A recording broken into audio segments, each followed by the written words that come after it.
Hello, what's up mga kanoo? Isang magandang araw. November na nga ngayon at grabe, ilang araw na lang at malapit ng magpasko.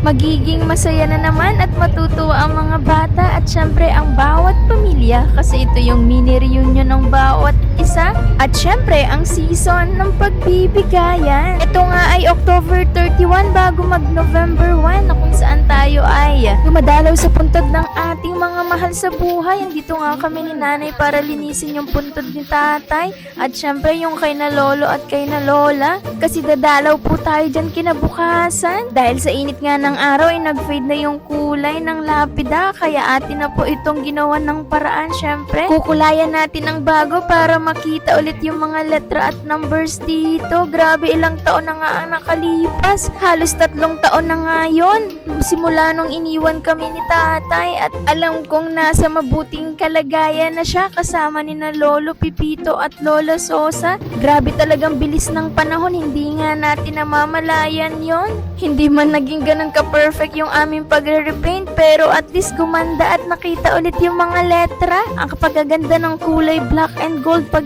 pinagsama. At pagkarating nga dito sa bahay ay sinimulan na namin gawin itong trending na to kapag November 1 or Halloween.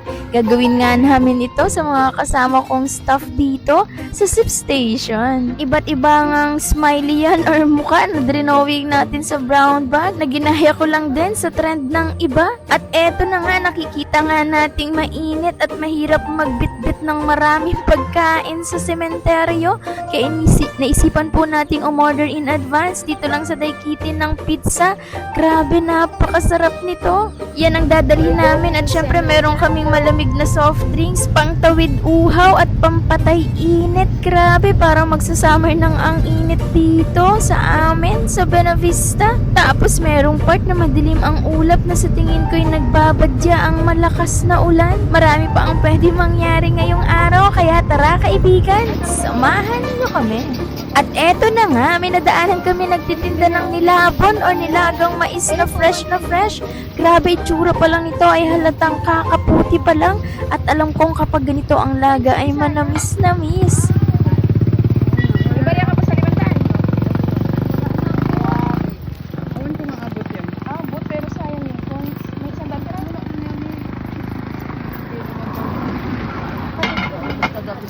O, di ba nadagdagan pa yung baon namin pataas ng sementeryo at syempre mabigat din yan sa tiyan. At bilang taga-probinsya na mukhang mga artista galing Manila ay masarap yung nilagang mais na ito. Nabili nga namin yung sa halagang 25 pesos ay 3 piraso na, yung isang balot na marami 125 pesos nga lamang. Tiyak, marami na ang mabubusog doon. Flex ko nga din itong flowers na ginawa ni Kuya Danvi at meron nga tayong binili dito. Tingnan nyo nga naman yan sa halagang 500 pesos ay napakaganda na. Tay ko na katilapid bang matay.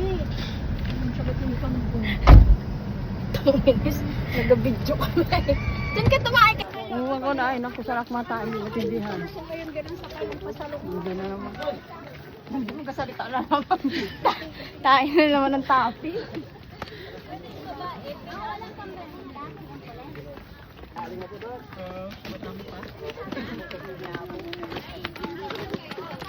Napakainit maglakad at talagang taktak ang pawis namin dito pero after ilang minutes ay nakarating na din kami dito. Ang bulaklak na ito ay sumisimbolo ng ating pagmamahal at pag-aalala sa ating mga mahal sa buhay na namayapa na at syempre ang kulay puti ay para sa kapayapaan at kanilang katahimikan sa kabilang buhay at ang mga kandila ay alay po natin para sa kapayapaan din ng kanilang mga kaluluwa. Syempre kapag ang mga kamag-anak po natin ay namayapa na, naniniwala tayo na sila ay patuloy na binabantayan tayo dahil sa kanilang pagmamahal sa atin.